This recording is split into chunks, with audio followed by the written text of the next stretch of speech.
Hello again there folks, Lone Adventurer here. Thank you very much for stumbling your way upon my channel and joining me for this adventure.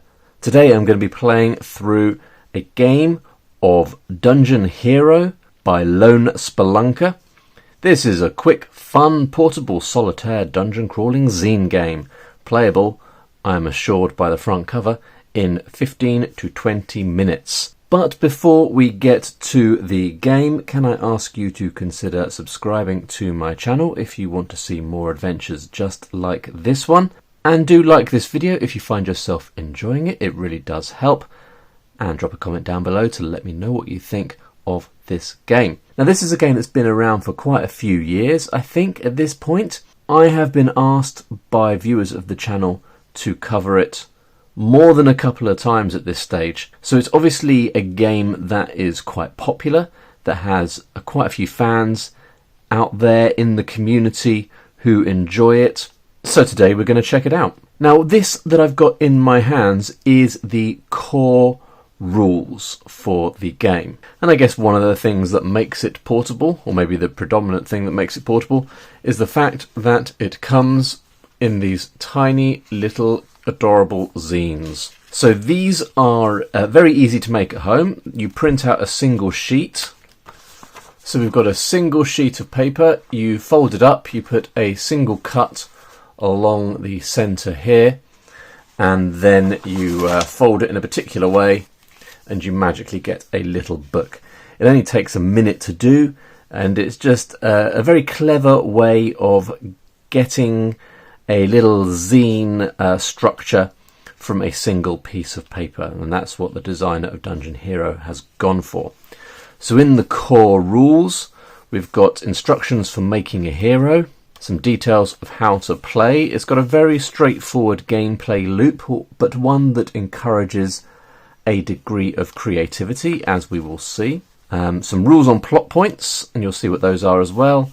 How to fight enemies, or winning the game, and then a nice example of play, which is quite handy if you are unfamiliar with games like this. And by that I mean games that gently encourage you to put a creative spin on prompts that you are given.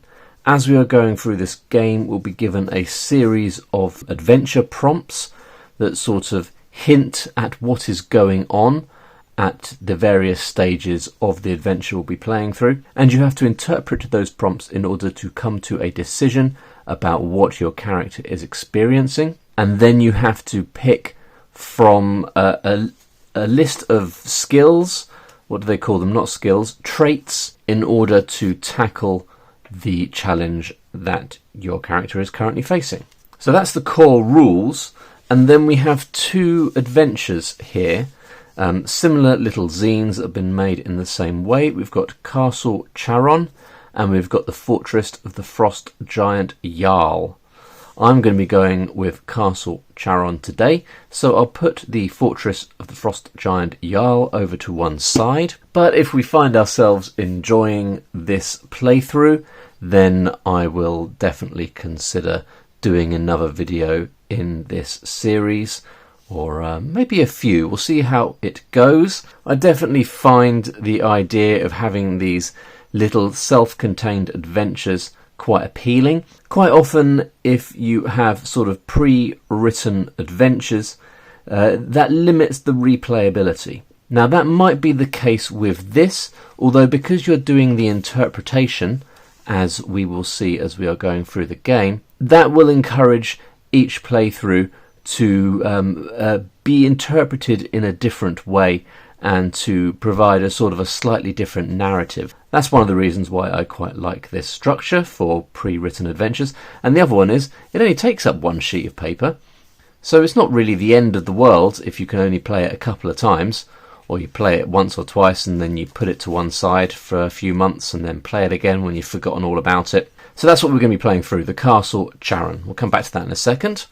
Let's have a quick chat about character creation, which I've already done. It is super simple. You name your character, you set their resolve to 30, you set their stamina to 15, and then you choose 8 traits. And a trait is any kind of characteristic that you would like to apply to that character. Character creation really is quite freeform in this game. All you have to do is pick a bunch of traits, like keywords essentially, and they can be racial or cultural, like elf or barbarian, for example. Capabilities, so stealthy or wizardry, or equipment, chainmail, axe, rope. So you're just picking 8 words that you think will represent objects, skills, talents, traits that will hopefully help your character, because as we are going through, when we are presented with challenges, we will have to select from that list of traits in order to meet those challenges. My character is a warrior called Rhaegar. We've got the resolve and stamina set to 30 and 15 respectively, as it said in the rules. And then we have got our traits, our 8 traits. And they are assigned to a certain size of die, ranging from a D12 down to a D6. And the higher the value of the die, the more effective that trait is in helping you out in the situations that you're facing. So these are the traits that I've gone for. Hopefully they'll give us a sufficient range of applicable situations so that we can use them to get out of various binds.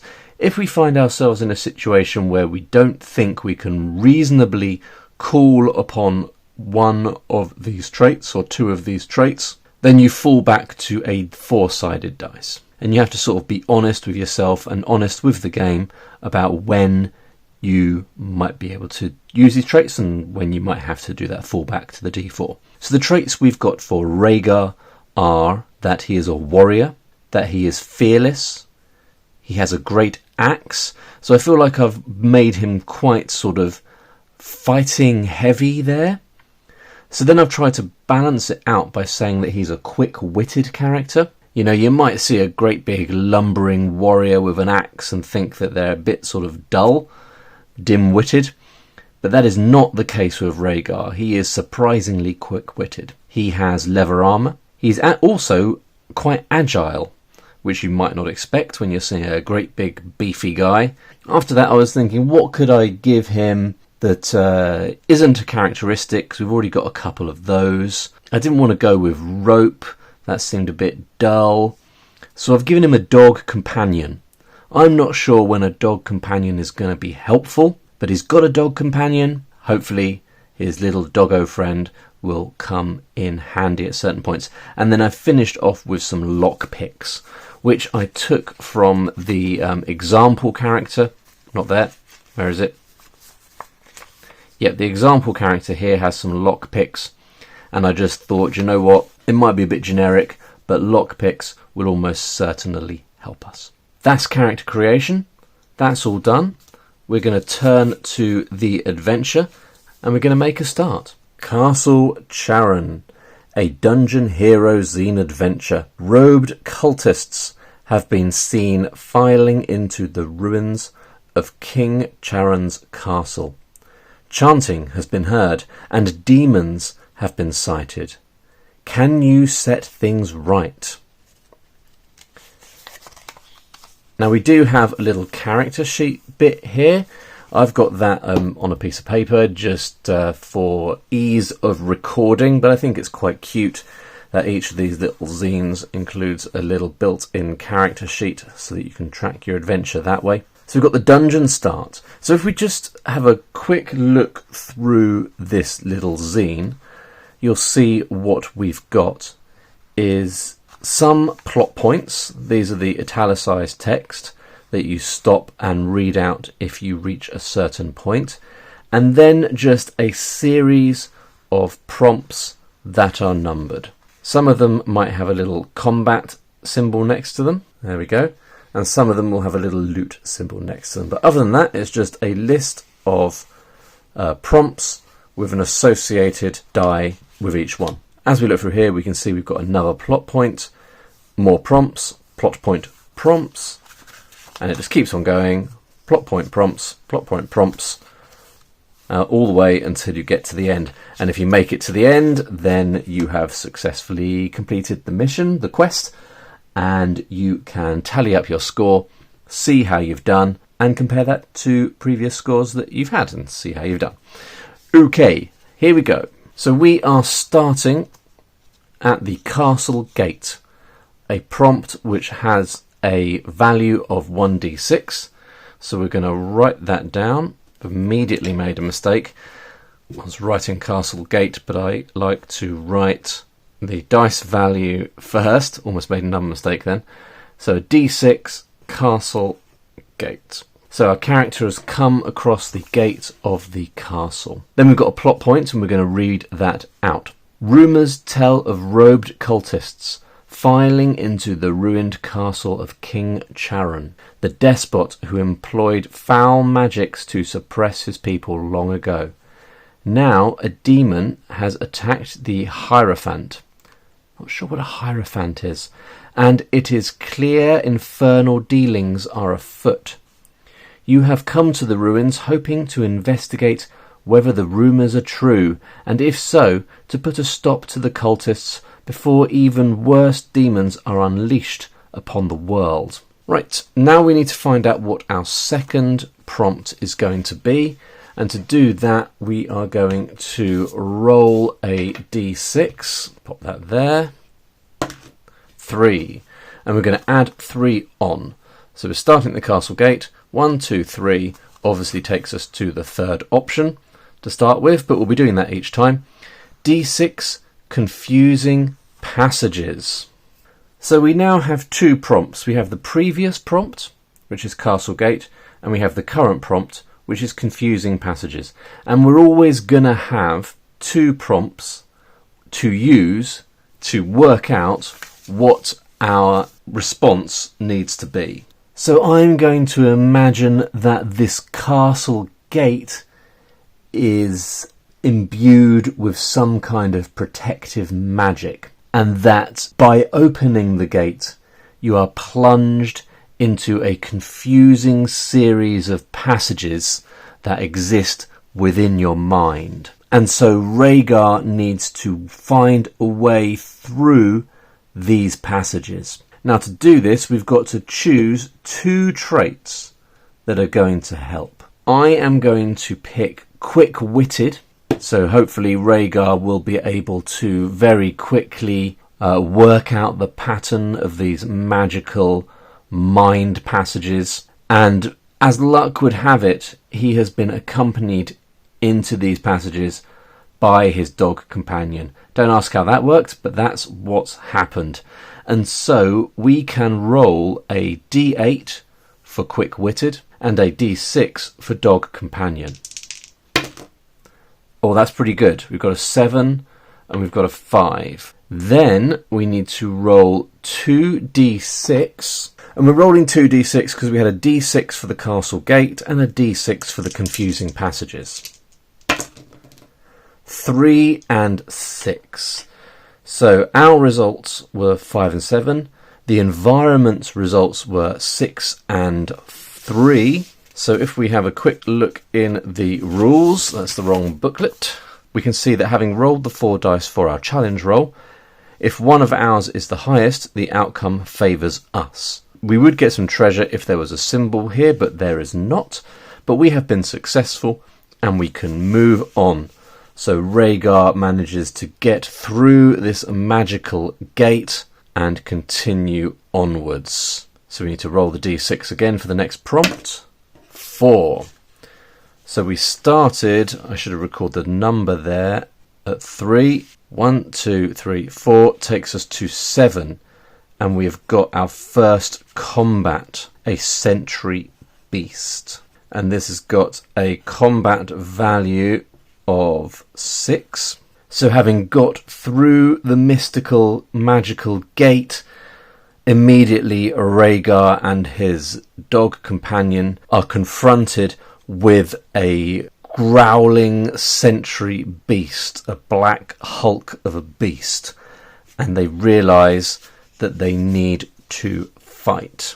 So when you come across an enemy, you have to defeat it before you can do another advance roll. So we're going to do the roll challenge as normal. When we roll higher than the enemy, we remove threat equal to our high roll minus their high roll. Alright, so what are we going to use to fight here? I think we're just going to use the fact that we are a warrior and the fact that we have a great axe. So that is a D12 and a D10. So this should be fairly easy. Famous last words. 3 and 7, so not amazing. The Sentry Beast is rolling a D8, and presumably we use the D6 from the previous event. Yeah, I think that's what we're doing. So D6 and D8. 6 and 2. So Rhaegar has come out on top after the first round of combat. We use the highest value of one of our die and the highest value of one of the Sentry Beast's die, and we subtract the difference. So only one, unfortunately, so that takes the Sentry Beast down to 5 threat points. So we're going to keep on going. We will continue to use our warrior trait and great axe. Oh, that is low. 2 and 2. Surely they're going to... the Sentry Beast is going to beat that. And indeed they have, with a 6 and a 2. Now we need to reduce our resolve by the difference between the environment's highest die, the Sentry Beast's highest die, and our highest die. So we're going to have to reduce our resolve by 4. Okay, let's keep going. That's better. 8 and 6. Hopefully a low roll here from the Sentry Beast. 2 and 4. The difference between the highest value die of the Sentry Beast and our highest value die is 4. So we are taking the Sentry Beast down from 5 to 1. So hopefully we can finish them off now. Oh dear, that is an awful roll. 2 and 1. 4 and 4. So that means our resolve is going down by 2 to 24. And if we run out of resolve, obviously we are going to lose. Okay, we've got a 9 there. That's good news. And a 4. So we have defeated the Sentry Beast. And so we get a treasure for defeating the Sentry Beast. So I'll just start a little treasure tracker up here. And we've got 1 treasure. Sentry Beast is defeated, and we can carry on to the next encounter. So let's do that. We're going to roll a d6. 4. So we're on 7. 1, 2, 3. Over the page, and we have triggered the next plot point. You enter the castle ruins. Rubble and corruption are everywhere. But you do see that the well-trod paths crisscross the muddy ground. Many people have passed through these halls recently. Rumours told of them filling into the undertunnels to do their ceremonies. You need to search the castle ruins for signs of where the entrance to the catacombs may lie. Okay, so we've got to do some hunting around for the entrance to the catacombs. Alright, so we're going to continue on and work out what our next trait is going to be, our next situational trait. 1. This could be a long game if I keep rolling low numbers. So this is moving us on to 11. D6 statue with ruby eyes. And the way it works is if you have had a combat encounter, the next trait that you encounter uses the dice from that trait. So the statue of ruby eyes has a d6 associated with it, and then you skip back to the prior trait before the combat encounter. So we've got d6 and d6. So we've got the confusing passages and the statue with ruby eyes. So I imagine that Rhaegar, having been quickly thrown into combat with the Sentry Beast, is only now looking back and thinking on the insanity of the confusing passages gate, and notices a statue with ruby eyes, and maybe that was in some way responsible for the experience with the confusing passages. Rhaegar is going to tackle this. I'm not sure, maybe quick-witted, but I don't think he has anything else that would allow him to analyse or to investigate this statue. So that means that we need to fall back on a d4. So we're going to use the d8 for being quick-witted. We don't have another relevant trait, so I'm going to fall back onto a d4. And we've got a 1 and we've got a 5. 5's not too bad. And we're going to roll 2d6 for the environment traits.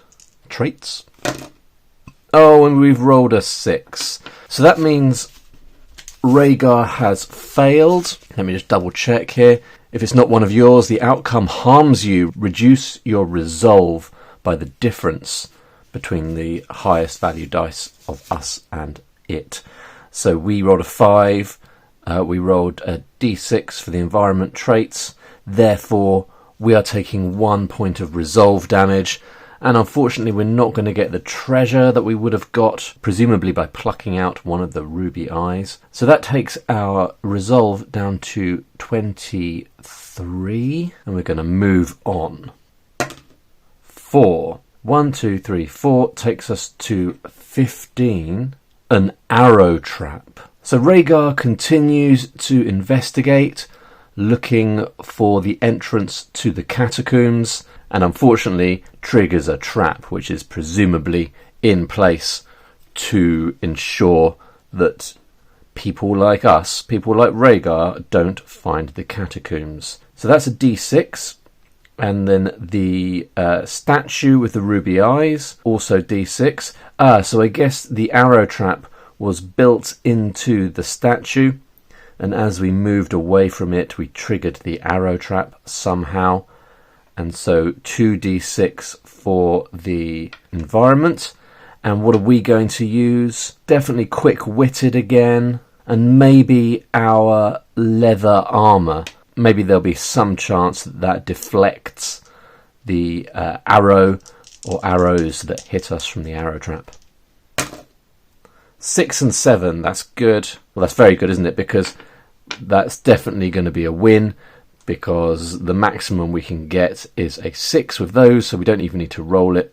And we know we have overcome the arrow trap without receiving any damage. So let's keep on going. 1.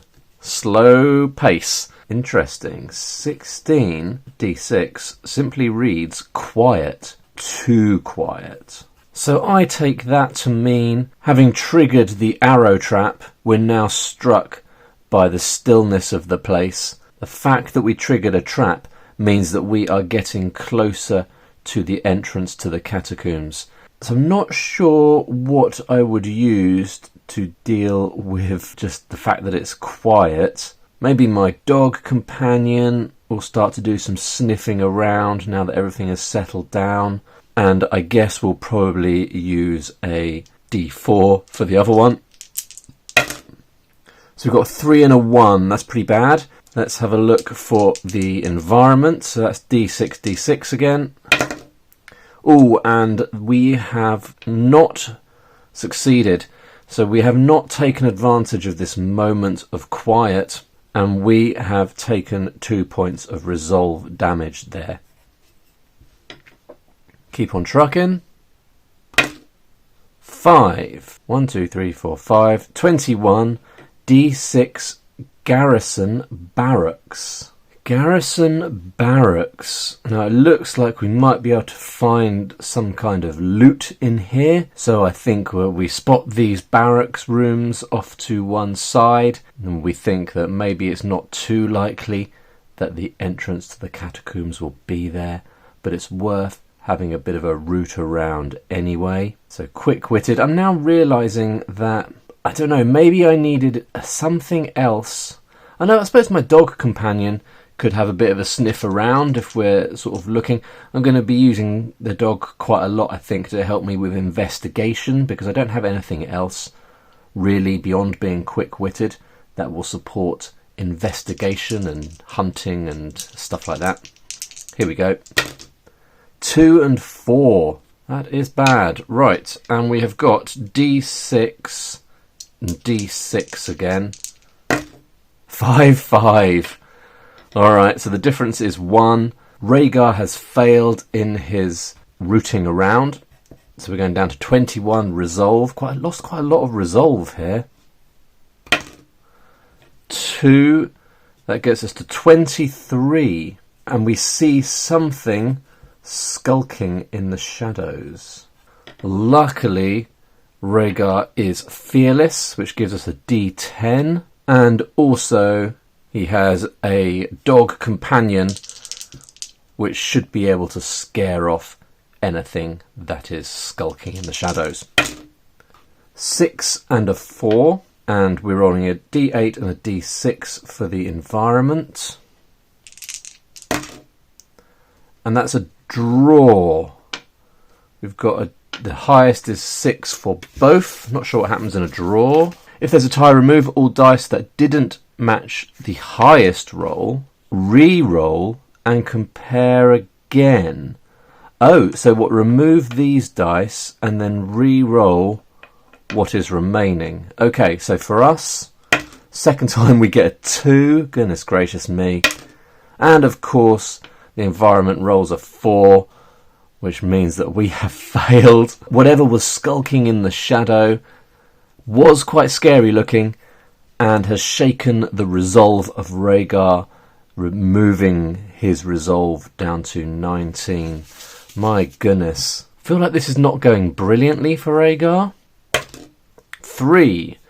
Alright, that triggers the next plot point. After some reconnaissance, you discover where the cultists are going down, but the way is too heavily guarded. You must find an alternate path into the catacombs, but luckily the ruin and the breadth of the castle practically ensures other avenues exist. Right, so we are trying to find another route down into the catacombs. We need to roll our d6 to get our first prompt. 1, apparently, an unsettling sound. So that's interesting. That obviously follows on from the skulking in the shadows. Whatever was skulking in the shadows is clearly stalking us, and we've heard this unsettling sound, and once again we need to test our resolve. At this point, I think I'm going to use the fact that Rhaegar is fearless, so hopefully that means this won't shake his resolve this time. And the companionship of his dog once again. There we go. A 9, and then for the environment we're rolling a d8 and a d6. Oh, but we can't get a 9 with that, can we? So that's an automatic success, and we're able to move on from the unsettling sound without being shaken any further. Alright, let's see what's coming next. 3. 1, 2, 3. Some steep stairs. So having overcome any feelings of fear that the unsettling sound might have brought up in Rhaegar, he's able to more confidently locate a set of steep stairs going down. Hopefully these will lead us closer to the catacombs. So maybe quick-witted, enabling him to spot the stairs. I'm not sure I have anything else appropriate, so it's not the best roll in the world, especially against the environment, which is d6, d8 at the moment. 2 and 2. Oh my goodness. So here we go for the environment. Unless we roll a double 1, it is a fail. So the environment's best score was a 6, mine was a 2, means the resolve is taking a hit of 4, down to 15. I don't think Rhaegar's going to make it on this occasion. So I suppose the stairs did not prove to be the right route, so we will carry on searching.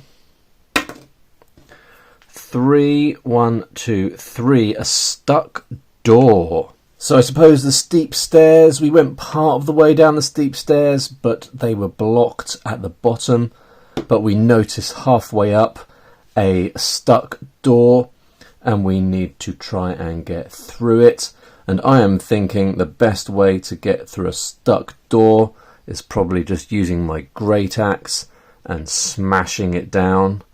That gives us a D10. What else? Maybe as a backup, the lockpicks. So if we cannot smash it down, we can use our lockpicks to get through. So we've got a 6 and a 2. It's pretty rough. And the environment is rolling a D8 and a D6. Oh my goodness. An 8 and a 6. Just in case you're wondering whether the dice are on our side today, they are not. Alright, so that is a difference of 2, meaning our resolve is going down to 13. So we're unable to open this door. Rhaegar is unable to open the door, and so continues 4. So our stuck door was 32. 1, 2, 3, 4. 36. A hidden passage. Now we're talking. I've switched to putting the dice at the end in brackets, mainly because I forgot to write it on the first line of this page. And then I thought, oh, you know, maybe I prefer it that way anyway. So a hidden passage leading away from this stuck door. So what do we use here for the hidden passage? Could I convince myself that fearless is okay? Maybe the hidden passage is dark. I don't think fearless really particularly helps. I think definitely the fact that Rhaegar is quick-witted means that he's better able to spot the passage. And I would say we'll call on our trusty dog companion, because he can have a little scamper down there and investigate and lead us through the passageway. 4 and a 2. Just absolutely appalling rolling today. So we're rolling a D6 and a D8 for the environment. Oh, okay. So we have drawn there. So our highest value dice are drawn. So we remove those and we re-roll the other ones. So we're rolling a D6 for Rhaegar and we get a 4. And we're rolling a D8 for the environment and we get an 8, obviously. Right, so difference of 4 means that Rhaegar's resolve is going down to 9. I don't think this is going to last much longer. 36, D6 to get the next prompt. 6.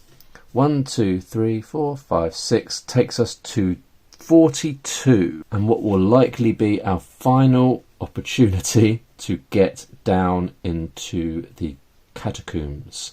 So we come across a ruined chimney leading down. And do you know what? I think I am going to use the fact that we are fearless, because I feel like we deserve a bit of a win here. And, scaling down a chimney, a dark chimney in an abandoned castle, I think that's something that would legitimately cause fear. And I think probably the fact that we are agile means we're better able to navigate the chimney without doing an injury to ourselves, although probably we will. 2 and a 5, that is not amazing. And we've got a D8 and a D8. Oh my goodness, for the environment. Where's my other D8? There it is. A 6 and a 2. Alright, so I guess we managed to get down the chimney, just about. But we do injure ourselves in the process, taking us down to 8 resolve. All this time, I've been thinking, just the last few minutes I've been thinking, what's the stamina for? What's the stamina for?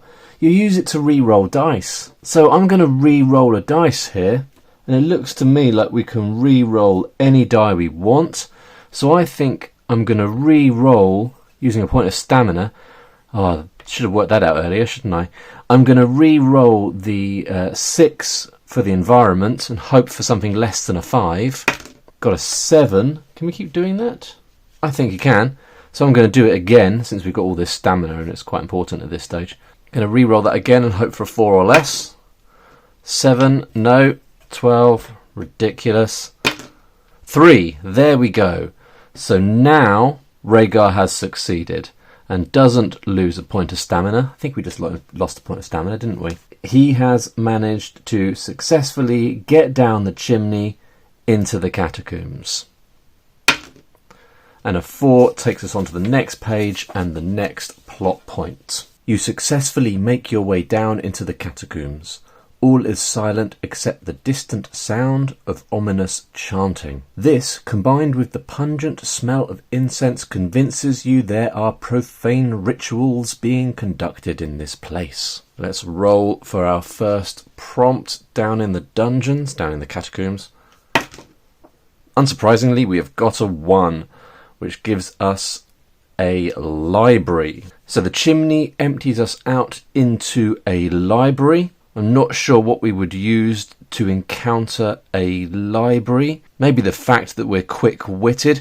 Once again, I realised I needed something a little bit more cerebral. Maybe instead of fearless or instead of warrior. But hey-ho, I'm going to use my quick-wittedness and we will default to the D4 for the other dice. That's pretty bad. As is often the case, we've got a 2 and a 3. The environment dice are both D8, so I need to remember that's a 3 because I can't be bothered to find another D4, a D8. Ooh, a 7 and an 8. I don't really know what to do about that, because if I were to use my stamina, I'd have to re-roll both of those dice really, and I'd be looking to get both of them to less than a 3. Or maybe a 3 or less. That's just not going to happen, is it? So I'm going to have to take the hit, I think. So the difference is between 3 and a 7 is 4. So we are losing 4 resolve down to 5. Don't think we're going to last much longer here. Poor old Rhaegar. So the library was a bit of a washout. It might be that we were searching for some information in the books to get some details about this cult, thus improving the likelihood that Rhaegar would succeed in overcoming the cult, in defeating them. But that didn't work. We just lost time. Maybe we made a noise alerting the cult to our presence. Either way, we need to keep on going. 4. A chilly passage. And that is also D8. Right, what are we going to do here? I think we will employ our, leather armour. I suppose it will keep us warm, right? Leather armour is not just for protection, but also for warmth. Beyond that, I'm not sure what I would use. So this is bad. I'm going to use the fact that I'm a warrior. Is that cheating? I feel like warriors are battle-hardened. The presence of a chilly passage for a warrior who spent time in dungeons and snowy mountains fighting all sorts of creatures, it isn't going to mean much at all. So that's what we're going to do. We need a break. 14, that's the break that we needed. No, it's a D20. I rolled the wrong dice. Disaster. 10. That just as good, because the environment would be rolling 2 D8s, so we have succeeded. And we can move on. 5. Oh, we have got some guards. So we've got a little combat on our hands here. Oh no, guards watching approach. Oh, okay, so I do have to fight them. So when you encounter an enemy, you have to defeat it. Now, I don't know whether you can try and defeat it in ways other than combat. Guards watching approach. I feel like possibly Rhaegar should have the option to try and sneak past them, for example, or to sort of trick them. Maybe the game allows for that sort of mechanic, but it feels to me like you're just sort of treating it as a fight. I suppose that's fine as well. It's a very straightforward game, but it does feel to me like the sort of game that maybe would be accommodating that sort of creativity. All that being said, Rhaegar is a warrior, so he's just going to barrel in with his great axe. And the fact that he's a warrior. Rolled a 10 and a 1. They have both got D8s. We do need to roll, though, because it's the difference that will reduce their threat level. Okay, so the highest we've rolled there is a 6. Difference between those is 4, and the guards have 8 threat, so we do need to keep on fighting. 6 and a 9 we've got there. 2 and a 2, and the difference between the 9 and the 2 is 7. We only had to do 4 more damage, so we have defeated the guards and we get a treasure as a result. Alright, maybe things are looking up. Maybe I will. I mean, we've got quite a way to go before we get to the end, but maybe things are looking up. 3. D8 secrets. So I suppose, what were the guards guarding? They were guarding secrets. And so I suppose they're guarding maybe a cell where there's somebody who the cultists are going to sacrifice. Perhaps something like that. So we are going to stick with quick-witted on that one. And maybe lockpicks. Maybe the secrets are hidden in a locked area. 1 and a 6. And we are rolling D8 and D8 for the environment. Apparently I've got some seagulls hanging out here. I don't live by the sea. I just live by somebody who insists on putting out bread for seagulls. Who knows why? Right, so that's a draw, because we rolled a 1 and a 6, and the environment rolled a 2 and a 6. So we remove all die that didn't match, so that one and that one. So if I now use that to represent my value, I think I did this incorrectly earlier. And now we re-roll these. So this is for Rhaegar. Rhaegar gets an 8, and the environment gets a 5, and we succeed. So we don't lose any resolve, and we carry on. 6. 1, 2, 3, 4, 5. Okay, so we're at the end of that page, and we've triggered the next plot point. So obviously we were quite close there when we discovered the person being kept to be sacrificed. Probably we let them go, we set them free. You arrive at the summoning chamber to find a mass of cultists chanting. You watch in horror as their rituals cause ripples in the fabric of space, and something pushes out of the nothingness. 2. D6. Watching from the shadows. Does that mean I'm watching from the shadows? Okay, so we hide in the shadows in order to watch. Probably I can bring in fearless at this point. That's D10. And maybe agile. Maybe we have to be quite limber in order to navigate around the lines of sight of the cultists and get into the shadows. Here we go. 2 and 8. That's probably good. Watching from the shadows is only D6. The last die was D8. And it's a 2 and a 2. So that means we have comfortably hidden in the shadows. 3. 1, 2, 3.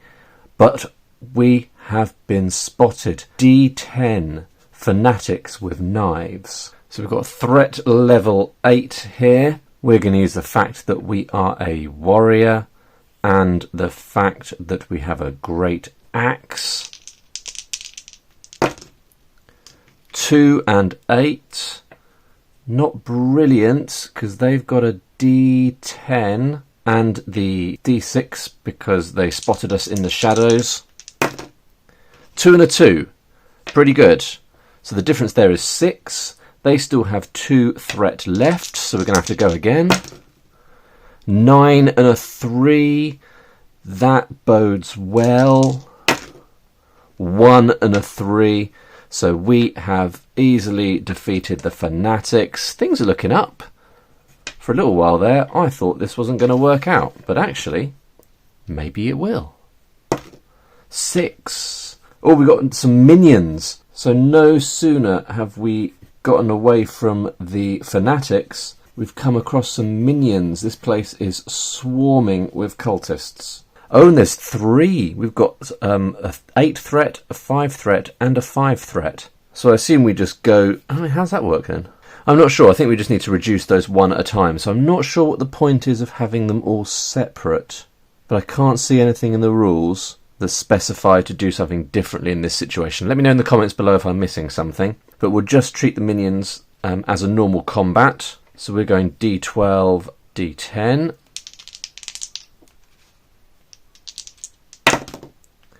We've got a 10 and a 2. The minions are rolling D10 and D6. Remember, we skip over the combat and we go back to the watching from the shadows for the other dice. 3 and a 2. This is going well. So the difference between 10 and 3 is 7. So that's almost enough to defeat the first minion, which has gone down to 1. 9 and 8. I was saving my good rolls for now. So I don't know if that can go on to the next one. Maybe it can't. Maybe that's the point. So that's enough to defeat the first one. So we've got 2 left. If the damage rolled over to the next one, I can't imagine why there would be 3 listed separately. So this is my way of doing something to make that worthwhile. We've just rolled a 10 and a 10, by the way, versus a 10 and a 9. So that's only done 1 point of damage. 5 and a 5. Oh wow, 4 and a 2. So that's done 1 more point of damage. Means our second minion is down to 3 health. 4 and a 5 versus a 1 and a 2. So that's done 3 points of damage. Means that penultimate minion is defeated. So we've just got 1 more. And this has gone, so far, just exceedingly well. So that's doing 1 point of damage, the difference between our highest dice and the environment's highest dice. 10 and a 10. And a 4 and a 5. So that's 5 points of damage, and that is the minions defeated. Yes, and it affects treasure as well, because it says you get treasure for each enemy you defeat. So 1, 2, 3 treasure. So we're up to 6 treasure now. And we will step over the corpses of the minions and carry on. 5. Waves of arcane darkness. It's basically combat. As you would imagine, my warrior is pretty handy. It's other stuff that's the problem. The waves of arcane darkness are D8. So we're rolling D8 and D6 for the environment. I think probably fearless in the face of arcane darkness. And maybe, I mean, do we need to literally leap out of the way of the arcane darkness? So we use D6. 2 and 8. That's very lucky. And then we need to roll D8 and D6 for the environment. 1 and 4. So that's a comfortable success there. And we can just carry on. 5 takes us over to the final page. Try as you might, you fail to prevent the summoning. Rising out of the arcane circle, bursting forth into this world, comes a terrifying visage of the realm of hell. Lose a point of stamina from seeing the horror emerge. So we're going to go down to 11 stamina. And then we need to find out what we're facing here. And we are facing the Jester of Skulls. This is like the final boss, I guess. Although it's not too scary. Oh, it does roll D12.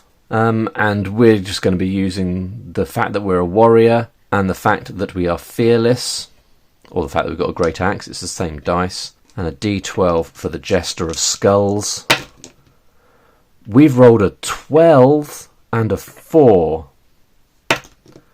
Jester has rolled a 3, so the difference is 9. And we have immediately defeated the Jester of Skulls. Fantastic. We get a treasure. We need to roll to see if we have to face something else. So on a 1 or a 2, we're going to have to face something else. Of course we do. That was inevitable, wasn't it? So we think that that is the end of it. But rising up from behind the Jester of Skulls, it turns out the summoning was for 2 of the hell beasts. There is the Scion of Bloodletting, also D12, but this one has got 10 health. Here we go. Oh, we've rolled low. 5 and a 1. and a 6.